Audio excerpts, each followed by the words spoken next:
Bienvenue pour cette nouvelle séquence de paroles de la vie éternelle avec Marc-Joseph. Nous sommes aujourd'hui le 26 août 2023. 26 août 2023, encore un jour de grâce avec Jésus-Christ, encore un jour de bénédiction. Parce que Jésus-Christ a dit, je suis avec toi tous les jours jusqu'à la fin du monde. Je viens te rappeler ce matin que Jésus-Christ est avec toi. Si tu ne le connais pas encore, tu peux tout de suite lui demander de venir avec toi. Et il va demeurer avec toi tous les jours, jusqu'à la fin du monde. Il l'a promis. Et il tient sa promesse. Il va t'accompagner tous les jours. Et chaque jour avec Jésus-Christ est un jour de grâce et de bénédiction. C'est un jour de victoire. C'est un jour sans déprime. Un jour sans panique. Un jour sans découragement. Même si les choses sont difficiles. Quand on sait qu'on a un protecteur, on a quelqu'un qui nous garde et qui est capable de nous protéger de n'importe qui, de n'importe quoi, on n'a plus à s'inquiéter. Jésus est celui qui veut t'accompagner pour te garder dans toutes les circonstances, pour te permettre de vivre en paix. Donc ce matin, prends conscience que Jésus-Christ est avec toi et bannis la panique de ta vie, bannis la peur, la terreur, bannis la dépression, la déprime, le découragement. Je ne dis pas que les choses deviennent faciles parce que Jésus-Christ est là. Non. C'est que même dans les temps, dans les moments difficiles, dans les situations difficiles à gérer, Jésus-Christ nous donne sa paix. Et quand on est en paix, on peut mieux gérer n'importe quelle situation. Parce que dans la panique, on perd ses moyens. On ne sait plus ce qu'on fait.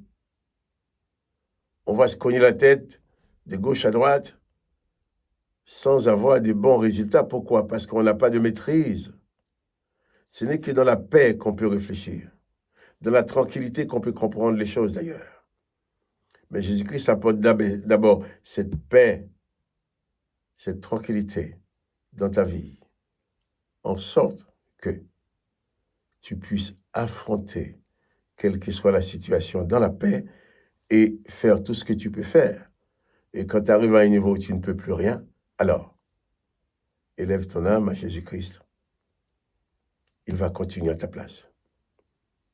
Et Jésus-Christ ne va jamais perdre dans une situation. Il est capable de tout faire pour t'en sortir.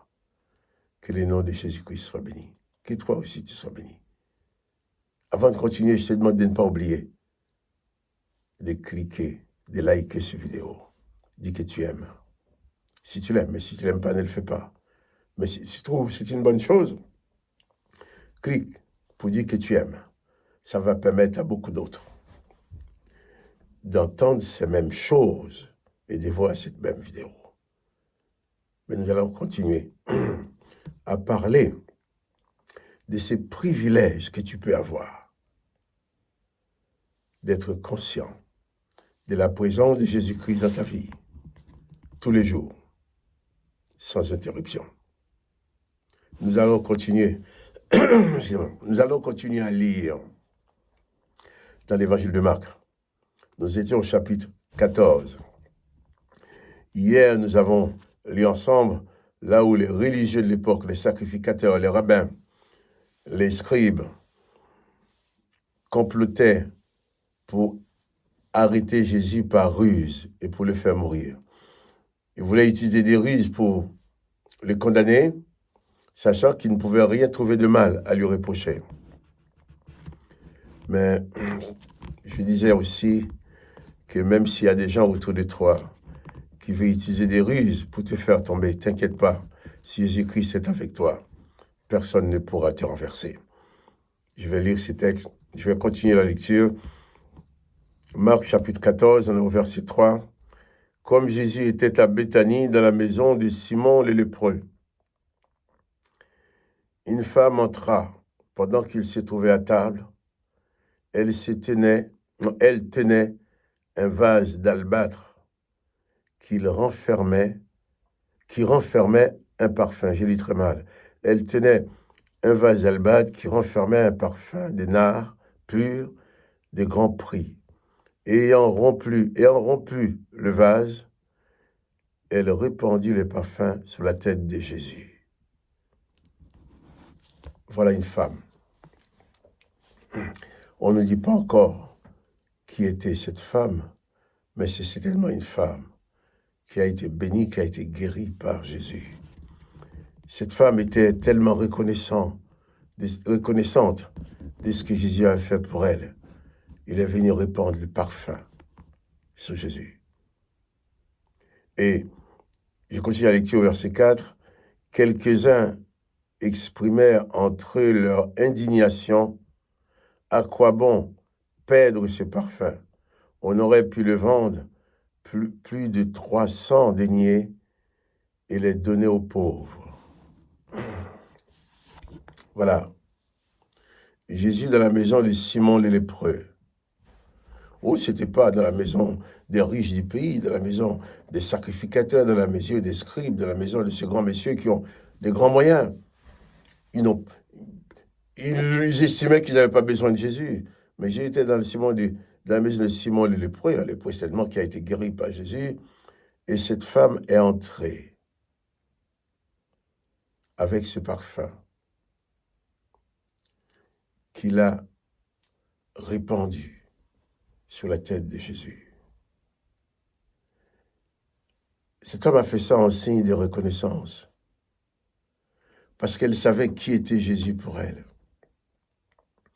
C'était sa façon d'honorer le Maître, sa façon de dire merci à Jésus, sa façon de montrer son amour et sa reconnaissance pour Jésus-Christ, son Seigneur. Bien sûr, moi, Jésus-Christ est avec moi tous les jours jusqu'à la fin du monde. Je reçois beaucoup de lui. J'ai beaucoup de reconnaissance pour lui. Mais je ne peux pas le voir physiquement comme cette femme pour le parfumer, pour répandre du parfum sur sa tête. Par contre, je peux chaque jour élever mon âme vers lui pour lui dire ma reconnaissance. Je peux lui apporter mes louanges, mes adorations. Je peux lui dire que je suis content de lui. Je peux lui dire merci. Et ça, tous ceux qui sont conscients que Jésus est avec eux tous les jours jusqu'à la fin du monde passeront leur vie à remercier ces Jésus-là. Moi, je passe ma vie. Je passerai ma vie. Je passerai tout mon temps à dire merci. Et à chaque instant de ma vie, je dis merci à Dieu, je dis merci à Jésus. Je glorifie son nom. Des fois, je suis tout seul, je chante sa gloire, je chante pour lui. Je suis tout seul, je dis gloire à Jésus, je dis merci Jésus. Les gens ne m'entendent pas, des fois. Des fois, je les dis aussi. Les gens m'entendent, on me regarde. Qu'est-ce qu'il dit celui-là? Je remercie mon Maître. Je ne peux pas le voir pour répandre du parfum sur sa tête, pour l'honorer. Mais tous les jours, je peux lui dire merci. Je peux élever mon âme, mon esprit vers lui pour l'adorer. Je peux chanter pour lui. Hein? Je peux chanter. Il y a un chant que j'aime bien chanter.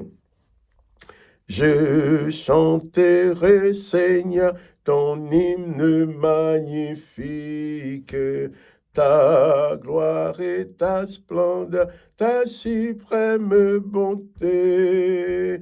Au concert de tes saints, j'unirai mes cantiques, que pour toi me dicte mon cœur. Que pour toi me dicte mon cœur. Je chanterai pour Jésus-Christ. Je proclamerai sa gloire. Et je vais continuer à le faire. Qu'à chaque instant de ma vie, mon cœur me dicte de paroles de louange. Il sort de mon cœur, de mon âme, des paroles d'adoration et de louange pour lui dire merci. Pourquoi? Parce qu'il est avec moi tous les jours jusqu'à la fin du monde. Parce que je sais ce qu'il représente de ma vie. Je sais que ce que Jésus a fait dans ma vie depuis plus de 50 ans que je marche avec lui. Depuis plus de 50 ans qu'il m'accompagne dans ma vie. J'ai connu des moments très difficiles. Mais Jésus-Christ a toujours été avec moi. Je ne suis jamais sombré dans la déprime, dans les découragements. Oh, il y a des moments où on dit, mais c'est dur, c'est pas facile, comment va-t-on sortir? Jésus-Christ a toujours la solution. C'est pourquoi moi, toute ma vie, je chanterai pour lui. Je vais passer ma vie tout le matin à venir chanter pour vous, mais je peux chanter aussi. Mais j'ai toujours un chant dans mon cœur à la gloire de Jésus. Je passe à côté des gens, on ne m'entend pas chanter. Je suis dans ma voiture, avec des gens, on ne m'entend pas chanter. Mais dans mon cœur, il y a un chant qui monte tous les jours. Un chant permanent, un chant de louange. Toujours un chant de louange et d'adoration pour Jésus-Christ, mon Seigneur. Car c'est la personne la plus importante de ma vie. C'est la personne la plus importante. La plus importante, ce n'est ni ma femme, ni mes enfants, ni d'autres. La personne la plus importante dans ma vie, c'est le Seigneur Jésus-Christ. Car même quand je vais quitter mon corps, on va dire que je meurs, mais c'est pas vrai, je vais pas mourir. Je vais faire que changer de dimension pour aller retrouver mon maître. Eh bien, ma femme, mes enfants, bien sûr, ils vont pleurer, ils vont me mettre dans le trou. Mais seul Jésus va continuer à être avec moi. Il sera plus avec moi sur cette terre, dans cette vie, mais moi, je serai avec lui dans son royaume. Réalise qu'il est possible que toi aussi, il est possible que Jésus soit avec toi tous les jours, jusqu'à la fin du monde. Élève ton âme vers lui. Dis-lui que tu as besoin de lui. Il attend que ton invitation pour venir s'installer dans ta vie et que tu en sois conscient et que ta vie soit transformée en victoire permanente. Élève ton âme à Jésus-Christ. Il a besoin de te sauver. Jésus a besoin de te sauver. Jésus a besoin d'apporter la paix dans ta vie. Et toi, tu as besoin que Jésus vienne te sauver. Souviens-toi, n'oublie pas que Jésus-Christ est là pour toi, il t'attend et il veut t'accompagner dans ta vie. Abandonne la déprime. Dans ce monde, il y aura toujours des occasions de découragement. Il y aura toujours des bonnes raisons d'être triste, des bonnes raisons de déprimer.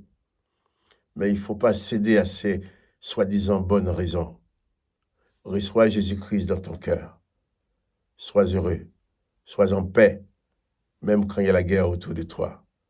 Que la paix soit à l'intérieur de toi avec Jésus-Christ. Que le nom de Jésus-Christ soit béni. Que toi aussi, tu sois béni. Quant à moi, Marc-Joseph, je te dis à demain pour une nouvelle séquence des paroles de la vie éternelle. Mais n'oubliez pas les petits coups de pouce là pour liker la vidéo si tu aimes ça. Que le nom de Jésus soit béni. Sois béni toi aussi. À demain matin.